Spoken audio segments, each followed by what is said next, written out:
Ala Rasulillah wa ala alihi wa sahbihi wa mawalah wa la hawla wa la quwata illa billahi wa ba'd. Allahumma allimna ma yanfa'una wa anfa'na bima 'allamtana wa zidna ilman ya rabbal alamin. Alhamdulillah, di pagi hari ini bisa duduk untuk bertalabul ilmi, dan pagi ini kita akan melanjutkan kajian tafsir surah Al-Imran yang di bulan Ramadan kita terputus, dan kita masuk pada ayat yang ke-28. A'udzubillahi minasyaitonir rajim. Bismillahirrahmanirrahim. La yattakhidhul mu'minunal kafirina awliya min dunil mu'minin. Wa man yaf'al dzalika falaysa minallahi fi syai'in illa an tattaqu minhum tuqah. Wa yuhadzirukumullahu nafsah wa ilallahil masir. Janganlah orang-orang yang beriman menjadikan orang kafir sebagai pemimpin.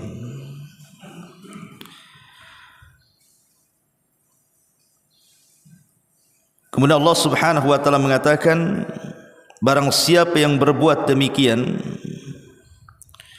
niscaya dia tidak akan memperoleh apapun dari Allah Subhanahu wa taala kecuali karena siasat menjaga diri dari sesuatu yang kamu takuti dari mereka. Dan Allah memperingatkan kamu akan diri siksanya, dan hanya kepada Allah lah tempat kembali kalian. Ayat ini makna secara global adalah seorang muslim tidak boleh mengambil orang-orang kafir sebagai wali. Wali itu ada dua makna. Maksudnya tidak boleh dijadikan pemimpin yang akan memimpin kita kaum muslimin. Ataupun makna yang kedua, meletakkan loyalitas, di mana hati-hati kita condong kepada mereka, sehingga dua perkara tersebut bisa memadaratkan kepada orang Islam secara umum. Itu makna secara global ayat ini. Baik, kita akan kupas asbab nuzulnya. Ma'asyiral muslimin yang dimuliakan Allah Subhanahu wa taala, ayat ini sebagian para ulama menyebutkan di antara asbab nuzulnya adalah diisyaratkan kepada kisah Hatib bin Abi Balta'ah. Hatib ibn Abi Balta'ah, seorang tokoh muhajirin. Muhammad ibn Ishaq, seorang pakar sejarah, menceritakan ketika Nabi SAW mengumandangkan genderang perang untuk pembukaan kota Mekah, atau istilah Al-Quran Fathu Makkah, ada seorang sahabat dari tokoh muhajirin namanya Hatib bin Abi Balta'ah ini. Dia tahu bahwa Nabi SAW akan membawa pasukan yang tidak tanggung-tanggung besarnya dan akan menyerang kota Mekah. Sementara keluarga Hatib bin Abi Balta'ah itu ada di Mekah, dan juga bisnisnya ada di situ. Dia takut kalau seandainya Rasul menyerang mendadak kota Mekah, akan mengancam keselamatan keluarganya dan bisnisnya. Akhirnya Hatib ini mengirim surat kepada seorang wanita untuk disampaikan kepada keluarganya yang ada di Mekah untuk menyelamatkan diri sebelum Rasul sampai di situ. Lah tentu karena ini membahayakan kalau sampai informasi ini bocor. Ini kan informasi negara namanya, tidak boleh bocor karena ini siasat perang. Sehingga Allah Subhanahu wa taala mengutus Jibril untuk memberitahu Nabi bahwa ada seorang wanita membawa surat bocoran dari Hatib akan penyerangan dia ke kota Mekah. Dari situ Nabi SAW kemudian mengutus dua sahabat mulia. Salah satunya adalah mengutus Ali ibn Abi Talib radhiyallahu anhu untuk menangkap wanita itu. Wanita ini sudah berjalan menuju Mekah, kemudian ditangkap oleh Ali radhiyallahu an, kemudian diinterogasi, tapi wanita ini tidak mengaku. Kemudian Ali pun mengancam. Akhirnya kemudian wanita ini ngaku dia membawa surat dari Hatib bin Abi Baltah ini. Kemudian surat itu diambil, kemudian disampaikan kepada Nabi SAW. Akhirnya kemudian Nabi SAW memanggil Hatib. Apa maksudnya? Kenapa dia hendak membocorkan rahasia penyerangan ini? Makanya Rasulullah SAW mengatakan, ya Hatib, ma hamalaka ala hadha. Hatib, apa yang membuatmu mengirim surat ini untuk membocorkan rahasia perang ini? Maka Hatib bin Abi Baltah mengatakan, ya Rasulullah, ama wallahi inni la mu'minun billahi wa bi rasuli wa ma ghayyartu wa la badaltu. Rasul, demi Allah, aku ini seorang mukmin, beriman kepada Allah dan Rasulnya, dan aku tidak pernah merubah keimananku apalagi sampai menggantikan keimananku. Walakinni, akan tetapi Rasul, kuntu imra'an laisa fil qaumi min adhalli wala ashir wa kanili baina adhurihim waladun wa ahlun fasana'tuhum alaihim. Rasul, kamu kan tahu aku ini hidup sendiri di Madinah, sementara anak dan keluargaku ada di Mekah. Kalau seandainya kemudian terjadi apa-apa dengan anakku dan keluargaku, siapa yang bertanggung jawab? Maka aku hanya ingin membocorkan kepada keluargaku saja, tidak yang lainnya. Umar ketika itu marah dan mengatakan, ya Rasulullah, da'ni adrib unukuh. Rasul, izinkan aku ku penggal tu leher si Hatib itu. Kurang ajar dia, masa membocorkan rahasia negara. Maka Nabi SAW ketika Umar mengatakan, da'li adrib unuqahu fa innar rajula qad nafaq. Rasul, biarkan ku penggal lehernya, dia sudah jadi munafik. Maka Rasul mengatakan, wa ma yudrika ya Umar la'alla Allah qad ittala ala ashabi badrin yauma badrin. Umar, tunggu dulu, jangan tergesa-gesa. Hatib ini sahabat yang terlibat dalam perang Badar. Tidak kau tahu bagaimana keutamaan orang yang terlibat dalam perang Badar itu? Kata Nabi SAW, i'lamu ma syi'tum faqad ghafartu lakum. Bukankah Allah yang mengatakan, i'malu, silakan lakukan apapun sekehendakmu karena aku sudah ampuni dosa-dosa kalian. Setiap orang yang terlibat dalam perang Badar itu sudah diampuni dosanya, wahai Umar. Maka Allah Subhanahu wa taala turunkan ayat ini, la yattakhidil mu'mininal kafirina awliya'a min dunil mu'minin. Jangan sampai orang-orang yang beriman menjadikan orang-orang kafir itu sebagai aulia. Bisa diartikan pemimpin, bisa diartikan meletakkan loyalitas kepada mereka. Tak boleh. Dari situ Hatib pun meminta maaf dan istighfar kepada Allah Subhanahu wa taala. Maka dari asbab nuzul ini menunjukkan apa? Tidak boleh seseorang itu meletakkan loyalitas, kecintaan hati kita kepada orang-orang kafir, karena hati kita ini harus diberikan kecintaannya kepada Allah saja. Tetapi tentu berbeda kisah Hatib bin Abi Baltah dengan kisah Asma. Ada seorang sahabi yang namanya Asma. Ibunya ketika itu masih kafir, belum beriman. Jadi dia minta izin kepada Nabi SAW untuk berbuat baik kepada ibunya, sementara ibunya masih kafir. Nabi SAW mengizinkan dan mengatakan, sili ummaki, kalau begitu hubungkan tali silaturahimmu kepada ibumu, padahal ibunya kafir. Tapi Rasul mengatakan, sili, hubungkan silaturahimmu kepada ibumu.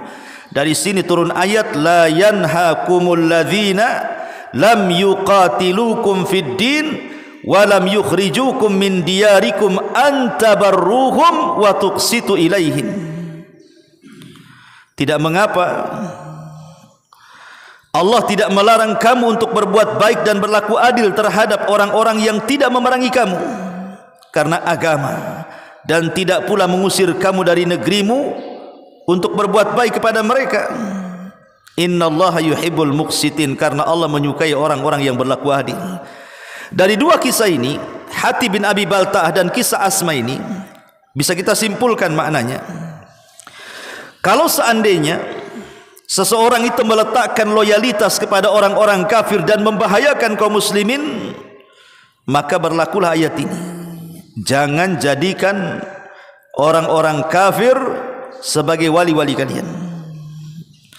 Tapi kalau maksudnya seperti kisah Asma di sini, seseorang itu cinta dengan orang kafir, tapi orang kafir ini tidak membahayakan kaum muslimin, tidak membahayakan kaum muslimin, hanya kecintaan seorang anak kepada ibu, maka tidak berlaku ayat ini. Begitu rinciannya. Ma'asyiral muslimin yang dimuliakan Allah Subhanahu wa taala.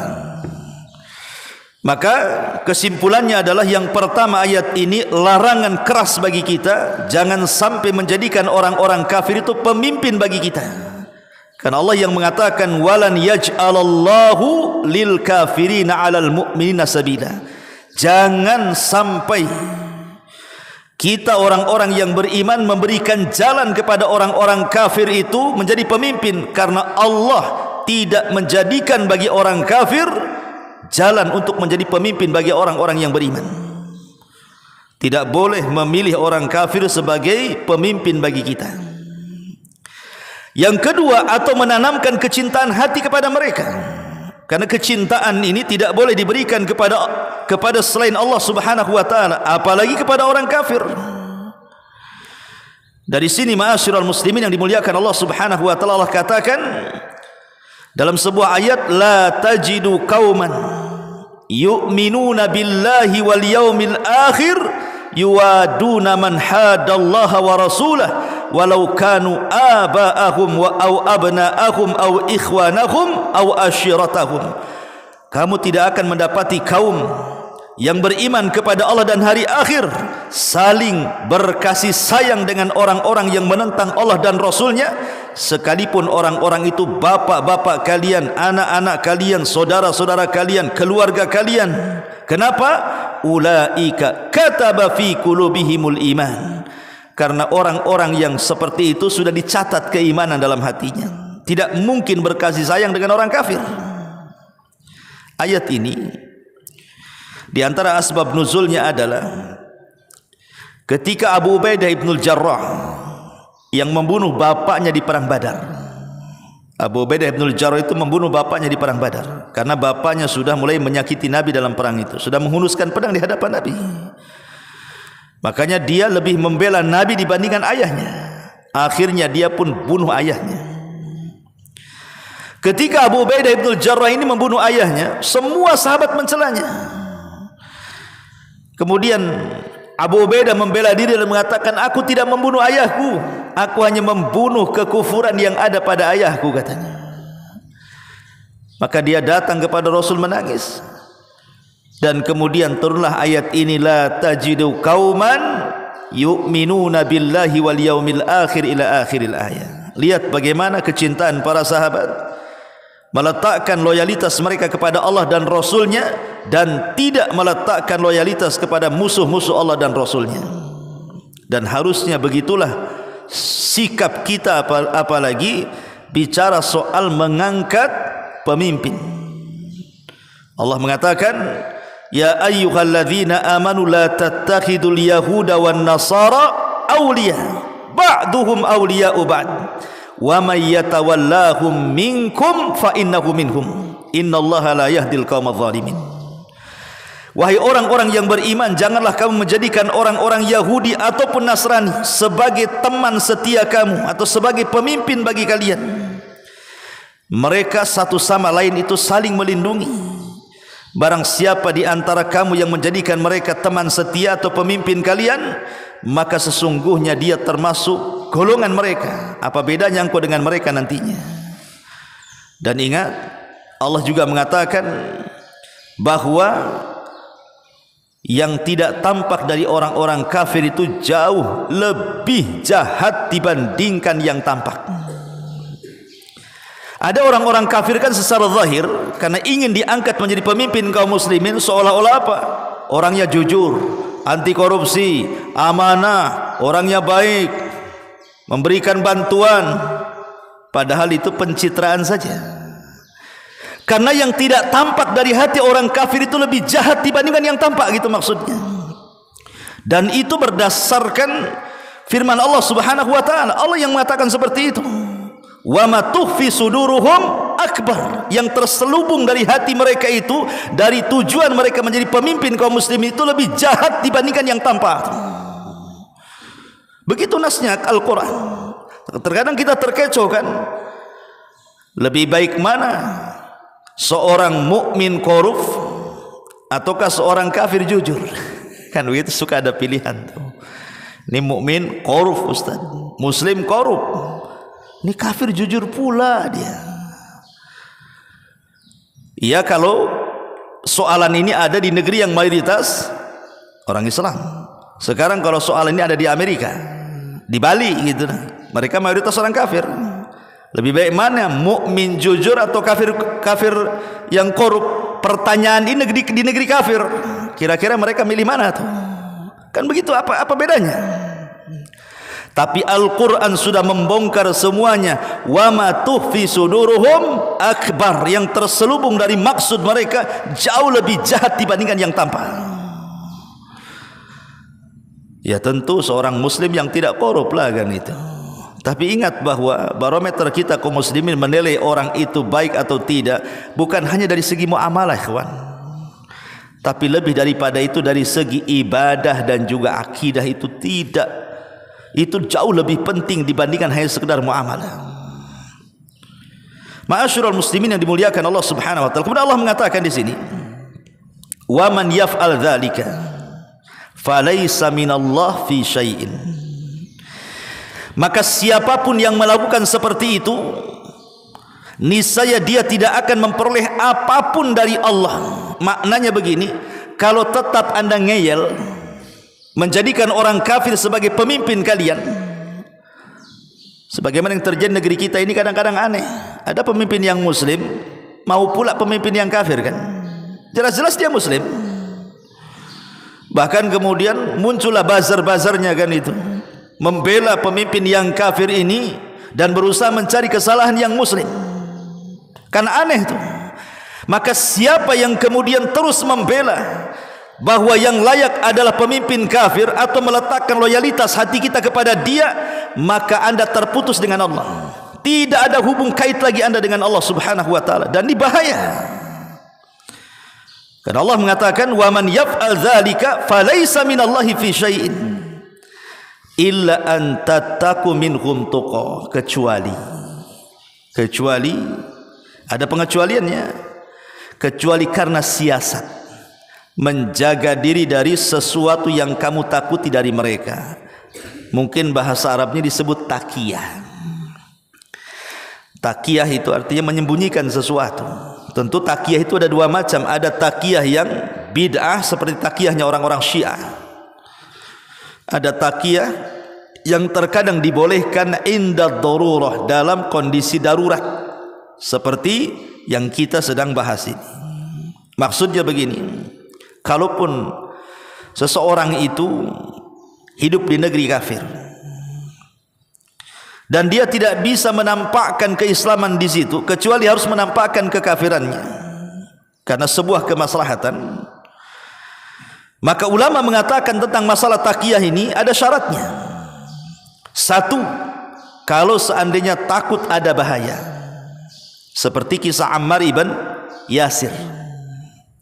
Ammar ibn Yasir ini kan ditangkap oleh Abu Jahal. Dia, bapaknya dan ibunya, Sumayyah, Yasir dan juga Ammar, satu keluarga ditangkap tuh, karena memang budaknya Abu Jahal. Kemudian disuruh murtad ibunya, tetapi tidak murtad, kemudian dibunuh di depan mata Yasir. Kemudian setelah dibunuh ibunya, Abu Jahal mengarah kepada ayahnya Yasir. Yasir pun tidak mau murtad, dibunuh juga. Ammar ini masih kecil, melihat kedua orang tuanya dibantai, ketakutanlah dia. Akhirnya kemudian Abu Jahal mengatakan kepada Ammar ini, maukah engkau mencela Allah dan Rasulnya? Kubebaskan kamu. Karena ketakutan, terpaksalah Ammar ibn Yasir akhirnya mencela Allah subhanahu wa ta'ala dan mencela Rasulullah sallallahu alaihi wasallam. Kemudian hal ini sampai kepada Nabi sallallahu alaihi wasallam. Apa yang diucapkan Ammar tentang kalimat kekufuran ini sampai kepada Nabi sallallahu alaihi wasallam.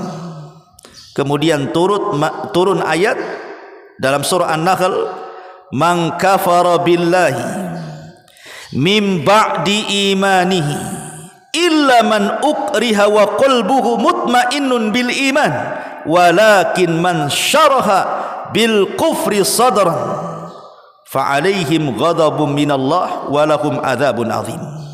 Barang siapa yang kufur kepada Allah setelah keimanannya, tempatnya tentu di neraka karena dapat murka, kecuali kata Allah orang-orang yang dipaksa kafir padahal hatinya tetap tenang dalam keimanan. Inilah yang berlaku kepada Ammar, karena dia takutkan itu dengan Abu Jahal, sementara dia tidak mau kafir, hatinya masih tenang dengan keimanan, terpaksa dia mengucapkan kalimat itu. Akhirnya kemudian sampailah kabar ini kepada Nabi SAW. Dipanggillah Ammar ibn Yasir dan mengatakan, in adu fa'ud, in adu fa'ud, katanya, kalau mereka terus menyiksamu wahai Ammar, teruskan kau mencela Allah dan Rasulnya, katanya, supaya kau selamat. Disuruh terus mencela Allah dan Rasulnya, nggak apa-apa, supaya kau selamat. Yang penting hatimu tetap senang dan tenang dengan keimanan. Ucapanmu mengucapkan kalimat kufur itu hanya terpaksa saja. Seperti ketika kejatuhan Andalus di tangan orang-orang kafir. Jadi orang-orang kafir ini menyerang Andalus. Andalus itu negara di mana itu? Maroko. Ya. Andalus ma'ruf, dulu pernah kejayaan Islam di Andalus itu. Runtuh di tangan orang kafir. Orang-orang Andalus itu terpaksa mereka harus mengamalkan apa yang diamalkan orang-orang kafir, karena kalau tidak nyawa mereka terancam, bahkan mereka akan dihukum dengan berat. Terpaksa mereka mengemukakan amalan-amalan kufur, tapi hati mereka tetap cinta dengan Islam. Atau di zaman Nabi sallallahu alaihi wasallam, Musailamah al-Kadzdzab, si nabi palsu itu, pernah menangkap dua sahabat Nabi. Kemudian dihadapkan kepada Musailamah al-Kadzdzab. Yang pertama ditanya, "Atashhadu anna Muhammadar Rasulullah?" Kamu bersaksi Muhammad itu Rasulullah? Kata sahabat ini, "Ya, aku bersaksi Muhammad Rasulullah." Kemudian Musailamah al-Kadzdzab mengatakan, "Atashhadu anni Rasulullah?" Maukah kau mengakui aku juga Rasulullah? Katanya. Sahabat ini mengatakan, "Fa inni asam." Enggak, aku tuli, aku enggak dengar. Ngomong apa kamu? Katanya. Kemudian ditanya lagi, "Kamu bersaksi bahwa aku Rasulullah?" "Ya, aku bersaksi Rasulullah." Kemudian, "Apakah engkau bersaksi aku ini Rasulullah?" "Enggak dengar aku," katanya. Enggak mau dengar dia. Sampai 3 kali. Maka Musailamah al-Kadzdzab memerintahkan satu orang bunuh dia. Dibunuh dia. Kawannya ini diberikan soalan juga yang sama. "Maukah kau bersaksi Muhammad Rasulullah?" Dia mengatakan, "Ya, aku bersaksi Muhammad Rasulullah." "Maukah kau bersaksi aku Rasulullah?" "Ya, aku bersaksi kau Rasulullah." Karena ketakutan tengok kawannya dibantai, terpaksa dia mengucapkan kalimat itu. Akhirnya oleh Musailamah dilepas. Kau pergi sana. Sampai ini kabar kepada Nabi SAW. Apa kata Nabi SAW? "Ammal awal, adapun yang pertama, faqad balagha sidqahu wa amanatah." Telah sampai kejujuran dia dan amanahnya, bahwa dia mencintai Allah dan Rasulnya. Amma tsani, adapun yang kedua, apa kata Rasulullah? Faqad akhadha rukhsatallah, dia sudah mengambil rukhsahnya Allah. Dia sudah mengambil rukhsahnya Allah, keringanan Allah, bahwa dalam kondisi terpaksa orang boleh mengucapkan kalimat kufur kalau itu mengancam jiwa. Sebagaimana Allah mengatakan, illa man ukriha wa qalbuhu mutmainnun bil iman, kecuali orang yang dipaksa untuk kufur, akhirnya terpaksa dia kufur, tapi hatinya tetap cinta dengan Islam dan iman, maka diberikan rukhsah. Tidak semua orang yang mengucapkan kalimat kufur dia kafir, gitu maksudnya. Lihat hatinya. Karena lisan ini orang bisa menguasai, tapi hati ini tidak bisa dikuasai kecuali Allah subhanahu wa ta'ala. Ingat Allah yang mengatakan, Nabi SAW yang mengatakan, ya muqallibal qulub tsabbit qalbi ala dinik, wahai zat yang membolak-balikan hati, menunjukkan bahwa Allah lah yang membolak-balikan hati orang. Tapi lisan kita bisa membolak-balikannya, tapi hati tidak bisa. Makanya hatinya yang tetap dengan keimanan, walaupun lisannya kufur, karena itu sebuah darurat keterpaksaan, maka dia diberikan rukhsah untuk mengucapkan kalimat itu. Makanya di antara taqiyah, boleh seseorang taqiyah di negeri kafir atau menghadapi pemimpin kafir ini kalau memang ada takut bahaya. Ini satu syaratnya. Yang kedua, dia tidak sanggup menanggung bahaya tersebut. Dia tidak sanggup menanggung bahaya, seperti dalam kisah Imam Ahmad ibn Hanbal. Dia ditangkap dengan para ulama yang lain pada kekuasaan Khalifah Ma'mun. Khalifah Ma'mun ini akidahnya Mu'tazilah. Lah ketika itu banyak para ulama yang mati di penjara. Tapi juga banyak para ulama yang lolos dari jeratan hukum si Ma'mun ini. Karena ketika itu para ulama terpecah menjadi dua kelompok. Kelompok yang pertama tetap mempertahankan akidah ahli sunnah dan mengatakan Al-Quran kalamullah, Quran itu kalamullah, walaysa bimakhluk, dia bukan makhluk. Seperti Imam Ahmad, Al-Buaiti, Muhammad ibn Nu'aim ibn Hammad, dan banyak lagi para ulama yang lainnya. Lah yang bertahan ini tidak banyak, kemudian sebagian mereka mati, dibantai pemerintah. Muhammad ibn Nuh mati syahid di penjara. Kemudian Al-Buaiti, kawannya Imam Syafi'i, juga mati di penjara. Yang mengenaskan adalah Nu'aim ibn Hammad. Dia dibunuh, tidak dimandikan, tidak disolatkan, tidak dikafankan, dikuburkan begitu saja. Ulama dunia, ikhwan. Tapi yang lainnya pada mundur teratur, terpaksa mengatakan mentakwil Al-Quran makhluk, seperti Ali ibn Madini, sahibnya Imam Ahmad, yang ketika itu yang Allah selamatkan hanyalah satu, Imam Ahmad ibn Hanbal, tidak dibunuh. Kenapa? Karena muridnya banyak. Kalau sampai dibunuh, muridnya bergerak, chaos negara, bisa terjadi kekacauan di mana-mana. Makanya mau dibunuh pelan-pelan. Tapi Khalifah Ma'mun mati duluan. Ketika Khalifah jatuh kepada Mu'tasim, kurang lebih saja Imam Ahmad dipenjara lagi. Tapi kemudian dikeluarkan dari penjara gara-gara Mu'tasim hendak menyerang negeri Antioquia. Dan Imam Ahmad kemudian dimenangkan dalam penyerangan negeri Antioquia. Negeri Antioquia ini kafir. Imam Ahmad memaafkan setiap kezaliman Mu'tasim karena dia bisa menyerang Antioquia dan menangkan negeri kafir, dikuasai kaum muslimin. Tapi setelah Mu'tasim meninggal, datang wasik, di penjara rumahan Imam Ahmad itu tidak boleh mengajarkan hadis ataupun belajar hadis, dilarang sampai wasik meninggal. Barulah kemudian era Al-Mutawakkil Billah, barulah kemudian ahli sunnah jaya dan Mu'tazilah redup dan redam. Syahidnya di sini apa? Sebagian para ulama ada yang tidak sanggup siksaan pemerintah, terpaksa mereka mengatakan Al-Quran makhluk, seperti Ali bin Madinah dan yang lainnya kan, berdalil dengan kisah Ammar ibn Yasir. Kalau memang tidak sanggup, ya mau diapakan lagi? Boleh seorang taqiyah, gitu maksudnya. Ini syarat yang kedua. Syarat yang ketiga adalah tidak bisa lari dari negeri itu. Tidak bisa lari, seperti kisah hijrahnya para sahabat Nabi SAW dari Mekah ke Madinah. Tidak semua sahabat hijrah, ada yang tidak bisa hijrah karena sudah tua, tidak punya biaya. Terpaksa mereka harus menyembunyikan keimanan mereka di Mekah. Kalau tidak, maka bisa dibunuh tuh oleh pasukan Abu Jahal kan. Mereka tidak bisa lari dari negeri tersebut. Kemudian yang keempat, ancamannya jelas. Jadi pemerintah kafir ini memang ancamannya jelas. Kalau jelas-jelas menampakkan kekafiran, bunuh betul-betul bunuh. Sudah ada contoh pembunuhannya. Nah, ini kalau sudah memang jelas ancamannya, boleh takyah. Dan yang terakhir kata ulama, tapi seseorang tidak boleh kemudian menetap terus-menerus di situ. Satu hari dia harus cari celah untuk pergi dari situ untuk menyelamatkan anak cucunya. Untuk menyelamatkan anak cucunya. Maka kata Allah Subhanahu wa taala, illa an tattaqu minhum tuqa, maksudnya kecuali karena siasat menjaga diri dari sesuatu yang kamu takuti dari mereka, maka tidak mengapa seseorang itu taqiyah, menyembunyikan keislaman. Wa yuhadzirukumullahu nafsah wa ilallahil masir. Dan Allah sudah peringatkan kamu akan dirinya. Maksudnya Allah peringatkan bahwa orang-orang yang menjadikan orang-orang kafir pemimpin kalian atau meletakkan loyalitas kepada mereka, ingat, Allah ingatkan di sana ada siksa.